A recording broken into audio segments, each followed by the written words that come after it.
అదేవిధంగా 25లో మేము రంగానాయుడు కార్యక్రమం చేపట్టాం.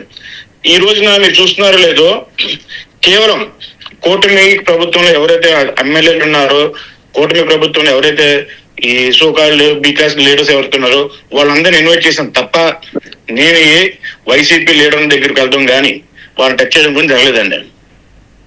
నాకు బాధ ఎలా అనిపిస్తుందంటే, ఇదేదో వైసీపీ బ్యాక్ ఉంది నడిపిస్తుంది అంటున్నారు. మాకు చేతకాదు ఏంటి? రంగా గారి అభిమానులు అంటే ఏంటంటే మాకు చేతకాదు అనుకున్నారు ఏంటి? మాకేమో ఒక పార్టీ సపోర్ట్ కావాలా మాకు? అంతేకన్నారు కదా, మాకు రంగా గారి అభిమానులు అంటే మాకు ఏ పార్టీలో మాకు సపోర్ట్ అవసరం లేదండి. అవును, స్వచ్ఛందంగా ప్రజలు వస్తారు కదా. మాకు విశాఖపట్నంలో ఈ రోజున మా కమిషనర్ పోలీస్ గారు ఎవరైతే ఉన్నారో మాకు పూర్తి సపోర్ట్ పోలీస్ డిపార్ట్మెంట్ నుంచి మాకు అందింది. కాకపోతే ఏంటంటే ఇప్పటికీ ఒక 3 వెన్యూలు మార్చారు. కొంచెం ఏంటంటే కొంచెం ట్రాఫిక్ ఎక్కువ క్లియరెన్స్ కి ఇబ్బంది పడుతుందని చెప్పి కొంచెం ట్రాఫిక్ పోలీసులు వాళ్ళు మమ్మల్ని విజ్ఞప్తి చేస్తే సో అనేసి ఈరోజు ఇన్నార్బిట్ మాల్ అని చెప్పేసి నార్త్ కాన్ఫరెన్స్ లో పెట్టడం జరిగిందండి. ఓకే.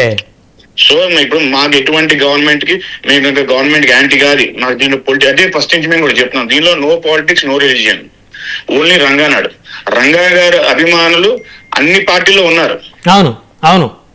దయచేసి దీనికి అనవసరంగా వైసీపీ ముద్ర అనేది చాలా మంది పులుగుతున్నారు. అది చాలా తప్పండి. రంగా గారి అభిమానులకి ఏ పార్టీలు మద్దతు అవసరం లేదు. మాకు ఆ బొమ్మ చాలు, మాకు ఆ బొమ్మ చాలండి. అయితే ఇక్కడ ప్రధానంగా ఇంకొక అంశం ఏమి వినిపిస్తుంది అంటే, గాదే బాలాజీ గారు, ఇప్పుడు రంగానాయుడికి సంబంధించి వంగవీటి రాధా గారి సపోర్టు ఆ రంగానాయుడుకు లేదు. సో ఏదో వ్యతిరేకంగా జరుగుతుంది. పవన్ కళ్యాణ్ గారి వైపు, జనసేన వైపు కాపులు మెజార్టీ ఉన్నారు, వాళ్ళలో కాస్త చీలిక తెచ్చేటువంటి ఒక కార్యక్రమం కూడా ఇదేదో తెర వెనక జరుగుతుందని కొంతమంది వారి అభిప్రాయం వ్యక్తం చేశారు. సార్ ఇప్పుడు ఎవరైతే సోకాళ్ళు ఇవన్నీ చెప్పుకుంటూ వచ్చారో వాళ్ళందరూ ఒకటి అడుగుతున్నాను సార్, అంటే వీళ్ళ మైండ్ ఈ స్టెబిలిటీ ఎంతవరకు ఎనాండి, వీళ్ళ మైండ్ ఎంతవరకు ఉంటుంది, వీళ్ళు ఎదగరా వీళ్ళు? అరే నేను అప్పుడు లాస్ట్ టైం కాపునాడు చేస్తే అప్పుడు వైసీపీ గవర్నమెంట్ టీడీపీ చేశానని చెప్పారు, జనసేన సపోర్ట్ నడిపించారని చెప్పారు. ఈ రోజు నేను ఇది చేస్తుంటే అంటే అసలు వీళ్ళ మైండ్ ఎలా ఉంటాయంటే అండి వీళ్ళకి ఇంతే ఈ ఫ్రస్ట్రేషన్ వాళ్ళు వీళ్ళు ఎప్పుడు మారుతారో కానీ ఆ రోజు జాతి బాగుపడుతుంది. అంటే ఇప్పుడు ఈ రంగానాడు కార్యక్రమం వెనక ఏ రాజకీయ పార్టీ లేదు. నేను క్లియర్ కట్ గా దేవన్ నుంచి చెప్తున్నానండి, దీనికి ఎటువంటి పొలిటికల్ పొలవడం మంచిదండి.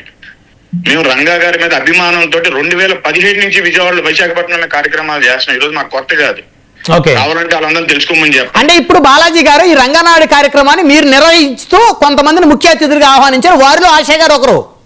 అంతేనండి. అంతేగాని ఆశా గారు రాజకీయ రంగ ప్రవేశం కోసం ఆవిడ ఏర్పాటు చేసుకున్న వేదిక రంగనాడు కాదు. లేదండి, లేదు. మేము రంగానాడు కార్యక్రమాన్ని ఆవిడ చీఫ్ గెస్ట్ కింద ఇన్వైట్ చేశాం. మేము ఇంకా ఎవరైనా ఇన్వైట్ చేశారు? శాంతన్ కుమార్ గారిని చేశామండి, రాధా గారిని పిలిచామండి. అదే విధంగా ఫస్ట్ నవంబర్ 3వ తారీఖున ఏ రోజైతే రంగానాడు కార్యక్రమం మేము చేపట్టామో అదే రోజు మేము పవన్ కళ్యాణ్ గారికి అపాయింట్మెంట్ కోసం కూడా మేము ఆయనకి అపాయింట్మెంట్ లెటర్ కూడా మీకు కావాలని పంపిస్తాను. నేను అపాయింట్మెంట్ కూడా నేను అడిగానండి. పవన్ కళ్యాణ్ గారిని కూడా ఈ కార్యక్రమానికి ఇన్వైట్ చేద్దామని అడిగారు. నేను మీ లెటర్ కూడా పంపిస్తాను, చూడండి. పంపించండి. 2023లో కూడా నా కాపునాడు కార్యక్రమం చేస్తున్నప్పుడు పవన్ కళ్యాణ్ గారు నన్ను పిలిచి అడిగారు, ఏంటిది ఎందుకు చేస్తున్నావు అంటే, అన్న ఇది మీరు పెద్దన్న పాత్ర పోషించమన్నారు కాబట్టి నేను పోషిస్తున్నా, మీరు లైన్ చెప్పారంటే అప్పుడు నాకు లైన్ చెప్పారు. రాజ్యాధికారం లేని కులాలందరూ రాజ్యాధికారం చేయడం అయితే నాకు లైన్ అన్నారు. సో ఇదే లైన్ ఫాలో అయ్యాం. సో ఇదే మళ్ళీ 2025లో కూడా ఫస్ట్ మేము రంగానాడు కార్యక్రమం మొదలు పెట్టినప్పుడు నేను పవన్ కళ్యాణ్ గారి అపాయింట్మెంట్ అడిగానండి. మధుసూదన్ గారి పిఎస్ పంపించడం జరిగిందండి. వాళ్ళ దగ్గర నుంచి నాకు ఎటువంటి స్పందన లేదు, వస్తుందని వెయిట్ చేస్తున్నానండి. అయితే జనసేన ఎమ్మెల్యేలు, టీడీపీ ఎమ్మెల్యేలు పిలిచారు మీరు? డెఫినెట్ గా నేను మొత్తం క్లియర్ గా మీకు పిక్స్ కూడా పంపిస్తాను. నేను ఎక్కడ కూడా నేను ప్యూర్లీ కూటమి సపోర్టర్. నేను ప్యూర్లీ